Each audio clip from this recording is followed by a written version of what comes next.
はい、では、なんと、本日のリモートゲストコーナーです。リモートゲストインタビュー。いや今日は本当にね豪華ですね。日本のメディアは初出しじゃないですか、今日。初出しだと思います。ね、ドイツの最大野党になっております。もうメディアではね、そうですね。極右とか言われてますけども、果たして本当はどうなのかということで、AfD 副党首のピーターさんです。どうぞ。はい、ピーターさん、ありがとうございます。まずお名前はどのように発音すればいいんでしょうかね。ピーター・クリスチャン・パスカル・ベーリンガーってなってるミドルネームは難しいですけども。You leave the Christian and Pascal out, so it's just Peter. Or Peter, and then make it Berenger. That's the American pronunciation. Make it just Peter Berenger. ピーター・ベーリンガーですね。Yes, and Murray Ishii, right? はい、マレー石井です。こんにちは。That's Kumiko, is it? Hello, good to see you. 私たちの番組に出演していただき、本当にありがとうございます。ありがとうございます。Wow, thank you so much, and good evening to Japan. ちゃんとね、名前をしっかりともうあらかじめ発音できる。発音もいいですよね。この辺はドイツ人と日本人とやっぱちょっと似てるんじゃない？確かにね。準備が。はい。そう思います。さあ、お忙しい中本当に時間を取ってくださって Thank you for taking your time ありがとうございます。改めまして、お名前がピーター・ベリンガーさんでドイツ連邦議会の現職議員ということですね。Yes, that's right. でドイツの連邦議会、のブンデスタッグっていうんでしたっけね、議員で、所属政党は AfD ドイツのための選択肢ということですよね。でこの点について詳しくね伺う前にまずは簡単な自己紹介をお願いいたします。I'm an economist by training and also an information technology person, 55 years old, and today I'm the vice chairman of Germany's largest opposition party, Alternative for Deutschland, Alternative for Germany. Well, we have about 25% of the current votes in the German Bundestag, in the German parliament. We've come a long way, basically from zero. We were founded only 10 years ago. I myself had been a political person all my life, but I worked regular jobs, and it was only in around 2000 that I started financial and political writing as a publicist. And well, initially I wrote about financial topics, but over time it all became political because I understood that deriving from a completely wrong financial system, many other problems resulted. And Alternative for Deutschland founded itself only in 2013. I became a founding member, and our problems were those that are prevalent in Germany and Europe all over the place: immigration, indebtedness, wrong society developments, like gender crap, and we have the climate lie, the CO2 lie, which is a worldwide phenomenon. It's not just a German and European phenomenon. I know we have it everywhere. So we have, based on that, wrong developments and energy policy decisions which have been plainly wrong, and we are unfortunately seeing the results. Everything we predicted for decades is now unfortunately becoming relevant. The society has changed completely. I know that Japan has sort of different problems when it comes to immigration because you don't have any. Here we have a big difference because Europe has many immigration problems, too fast, not exactly the right people coming in. So be glad you don't have that. But with that possible exception, I think we have similar problems in Japan and in Europe. So it'll be interesting to talk about that, especially because I know that you two are sort of a minority speaker, not yet mainstream, and we are not yet mainstream too. We are still in a minority position. The other parties basically all the time call us radicals, right-wing radicals, which is just wrong. It's not correct. And they try to keep us from every power position. And I understand that you too come from a minority position and try to explain the things that go wrong in the world, in Japan. freedom-wise, peace-wise, and possibly also in other areas. And so we might have some common ground, even though the immigration issue is different in Japan compared to Europe. でも今移民問題、今日本でもものすごい大きな問題に実はなってるんですよ。Really? どんどんクルド人とかね、イスラム系の方々が日本に入ってきてますね。But that's really new, isn't it? It hasn't been that. そうですね、ここ10年ぐらいなのかな、ここ5、6年で、コロナの時はなかったけど、ここ5、6年で人々が違和感を持つレベルになってきてるっていうのは、もうここ近年、顕在化してきてると思いますね。Wow. ではお聞きしたいんですけどね、ミドルネームのクリスチャン・パスカルは省略して構わないとおっしゃってましたけども、ミドルネームにクリスチャンっていうのが入ってるというのは、どのような家庭で、親御さんが付けられたと思うんですけど、名前ね、宗教的なご両親のもとで教会に通いながら育ったんでしょうか。That's a good question, and I know you are a pastor. Obviously, in Europe, most people, when I was born in 1969, were Christians, and still the majority is Christian. I believe you are a minority in Japan as a Christ. Well, in Europe, it is pretty normal to be Christian. I'm actually a Protestant. We also have the classical Catholic Church. We have different confessions in Europe. But unfortunately, the main churches, what we call the official churches, have become completely state dependent in most countries. They get so much money from the governments that they sing the song and the tunes of their governments, and not exactly the gospel of Jesus Christ. There is really a difference here, and I do make that difference.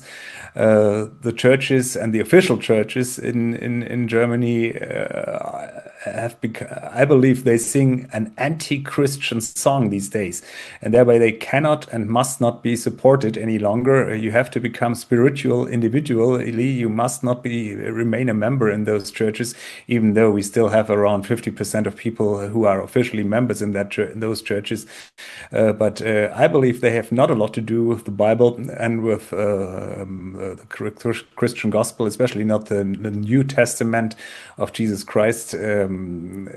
They are corrupt, and they sing the song of the government, which is an extremely left, almost communist tune, which has nothing to do with Christian values, and therefore you really have to look exactly what kind of Christianity we're talking about here. I am individually, I'm a believer, but I'm no longer a member of the official church.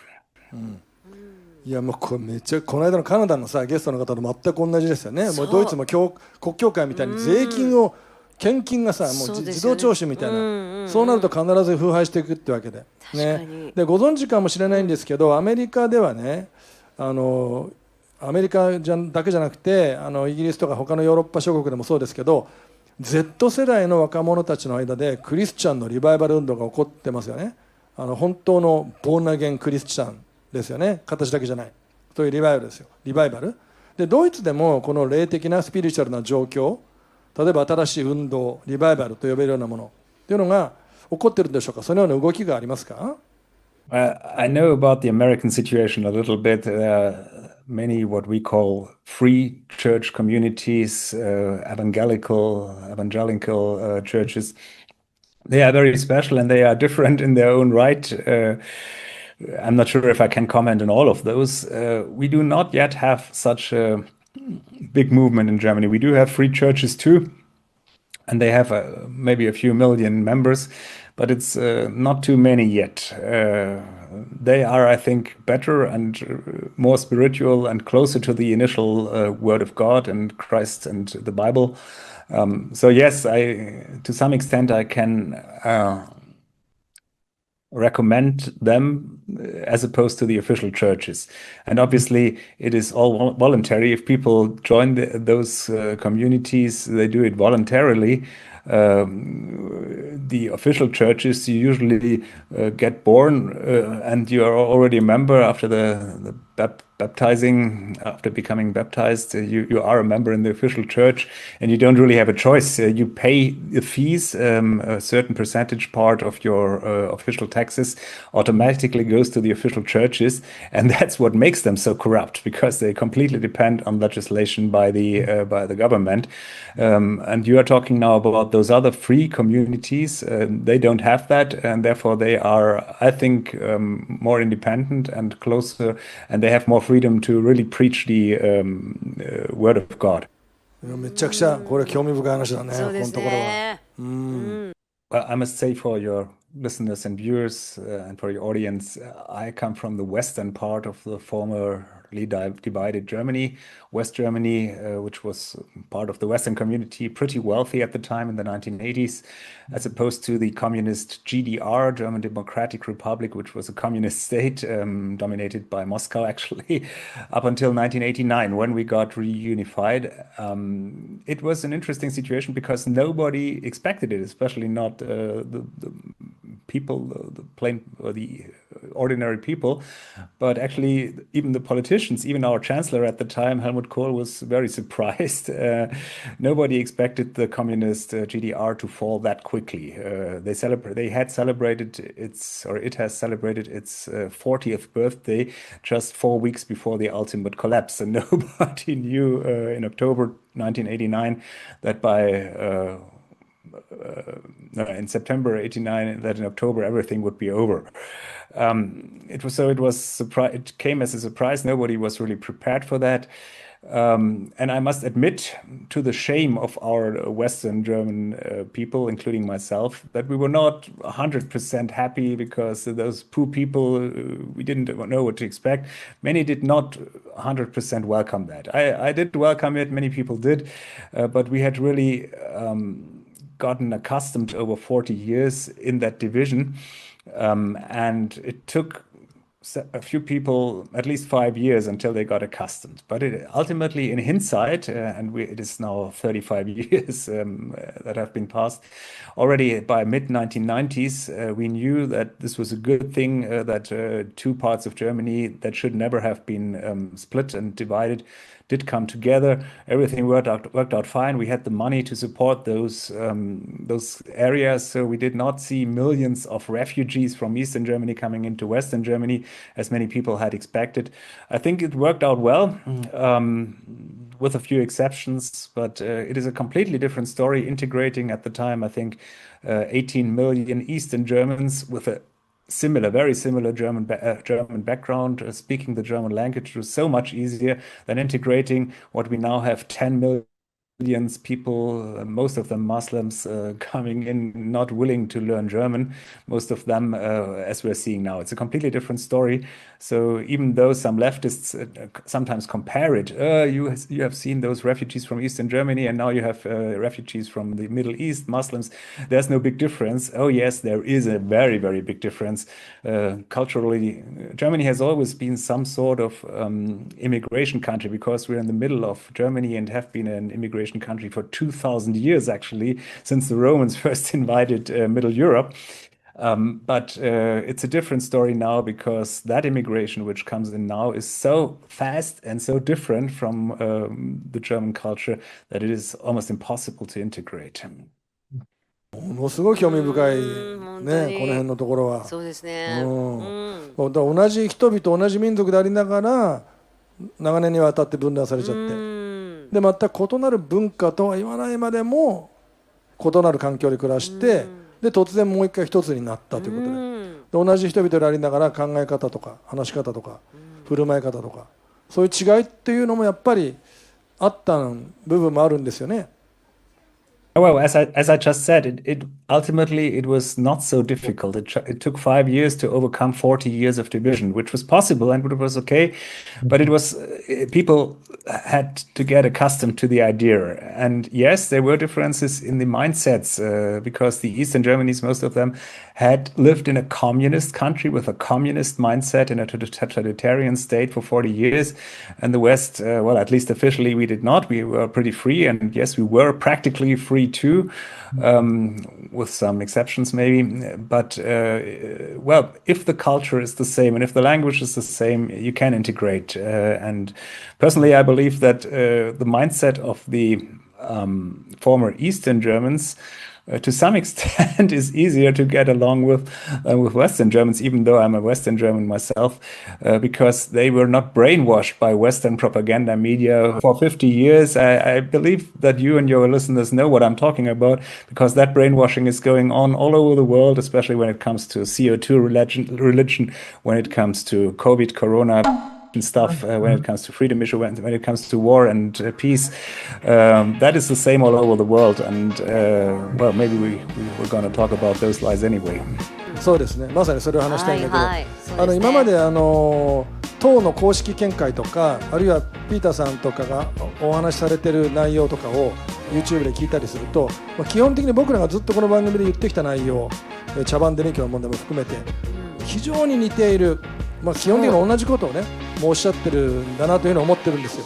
でそれが公式な党の見解にもなっているということで、ピーターさん自身は一体個人としてはどうしてそのことに、その矛盾とかに気づき始めたんでしょうか。その辺をお話しください。